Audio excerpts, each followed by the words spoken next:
মাদ্রাসার ছাত্রী, সেও কি করে একটা হিন্দু ছেলের ফাঁদে পড়ল। ফেসবুকে পরিচয়, ফেসবুকে ঠিক সেইভাবেই বলল যে আমি মুসলিম হতে চাই, তোমাদের ইসলাম ধর্ম আমার কাছে খুব ভালো লাগে। এইভাবে বলতে বলতে সেই মুসলিম মেয়েটার কাছে সে গিফট পাঠিয়েছে, দামি দামি গিফট। এক পর্যায়ে একটা দামি একটা ফোন পাঠিয়েছে সেই মুসলিম মেয়ের কাছে। মেয়েটা কওমি মাদ্রাসার দাওরা হাদিসের ছাত্রী, অর্থাৎ এই বছর দাওরা শেষ করে আলেমা হবে, পড়ালেখা শেষ করবে। দাওরা ক্লাসে পড়ে সেই মেয়েটিকে মোবাইল গিফট করেছে। মোবাইল গিফট করার পর তার সাথে ফেসবুকে অনবরত কথাবার্তা চলছে। তার সাথে কয়েকবার ঘুরতে গিয়েছে সেই হিন্দু ছেলেটার সাথে। সেই হিন্দু ছেলেটা তাকে বারবার মিষ্টি খাওয়াতো। ওই মিষ্টিগুলো থাকতো জাদু করা।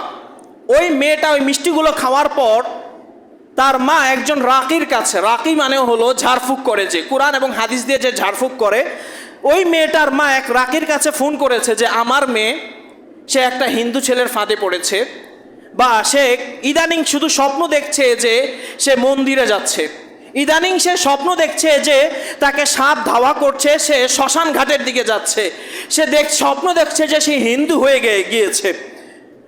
আমার মেয়ের থেকে আমি তথ্য নিলাম, বিগত 7 মাস যাবৎ একটা হিন্দু ছেলের সাথে তার রিলেশন আছে, সম্পর্ক রয়েছে। তখন সে রাগী তাকে ঝাড়ফুঁক করে দেখতে পেল সে মেয়েটি এখন হিন্দু জিন দ্বারা আক্রান্ত। এইভাবেও মুসলমানদেরকে এখন আক্রান্ত করা হচ্ছে। শুধু তাই নয়, ইদানিং বর্তমানে